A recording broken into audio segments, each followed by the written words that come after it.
Hey, what's going on? You know who it is. You know what it is. All right, you guys, peep game. All right.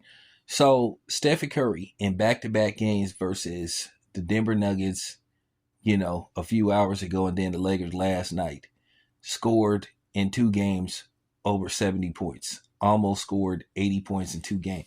But this is what Stephen Curry does.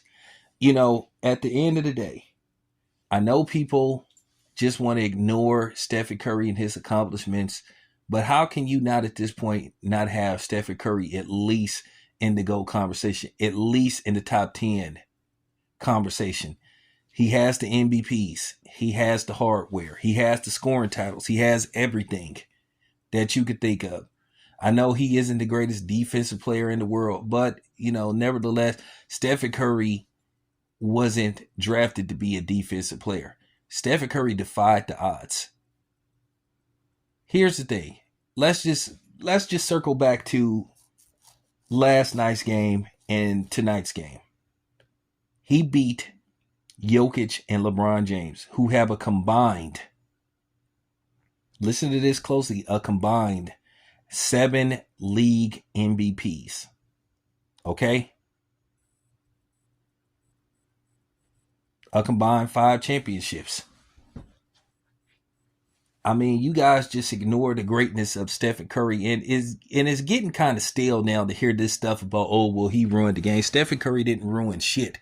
He elevated the game. Whenever you got people trying to emulate something that somebody does, because it's not his fault that he shoots the ball as well as he shoots the ball, but he's in that conversation. He should be in that GOAT conversation. At the end of the day, he's already in the top 10. To me, I feel like he's done enough in his career to crack the top 10 conversation for sure. And to me, he's in that GOAT category to me, based off what he's done and based off the fact that he wasn't even expected to do what he was going to do. A lot of people thought that Stephen Curry was going to be possibly a journeyman, a guy that could come off the bench and maybe get you a couple of 3-pointers. Nobody thought that Steph Curry would become Steph Curry, the chef. Ask yourself this, and let's just be honest. Let's keep it a buck. Over the last 10 years, or should I say over the last 10 years, who has been the best player? Who have arguably been the best players in the league post Kobe Bryant? Okay, you want to say LeBron? Fine. Okay, Jokic has been one of the best players the last 5 years, but who has consistently been one of the best players the last 10 years? Stephen Curry. You have to take that into the equation. You have to stop ignoring this stuff about Stephen Curry, leaving him out of the equation. I don't listen to what other morons say about Stephen Curry. I feel like he's done enough to be in that conversation. He got to at least be in your top 10.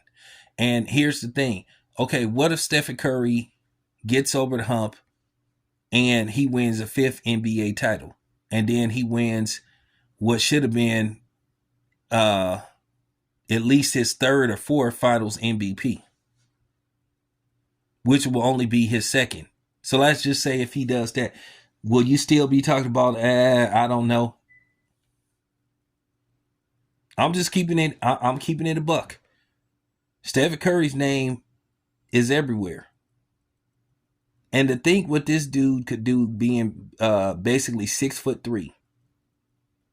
At the end of the day, most of y'all, let's just keep it a buck. Most of y'all basketball guys didn't even see Michael Jordan play. But you saw Stephen Curry play, you just saw LeBron play. And most of y'all probably saw like the last, I'll say, 6 or 7 years of Kobe's career. Here's the thing. I'm 50 years old. I saw Jordan play. Phenomenal. I saw the tail end of Kareem. I saw Larry Bird play. I saw Magic Johnson play. I saw all these dudes play. I saw Hakeem play. And I've seen Stephen Curry from since he was drafted to where he is now. So for you to keep saying that this man isn't at least or deserving to be in the GOAT conversation or at least be in the top 10 of the greatest that ever played, something is seriously wrong with you. Now it come across that you just like hating or you just finding something wrong. And that's just real talk. He has 4 championships. Once again, the only unanimous MVP in history. Shaquille O'Neal almost was the first one to become the first unanimous MVP, but there was one dude that voted for Allen Iverson, and that was pretty much it. But yeah, the hate on Stephen Curry is to the point to where it's just absurd now, and it's just ridiculous. I don't know why people don't like Stephen Curry or find something to attack him about. All he does is play basketball, and that's it. You don't find him in no situation outside of basketball. And we should applaud that. We should give him his flowers. We should, you know what I'm saying, give him a round of applause. That's just real talk. Anyway, that's all I have to say. This your boy Town. I'm out.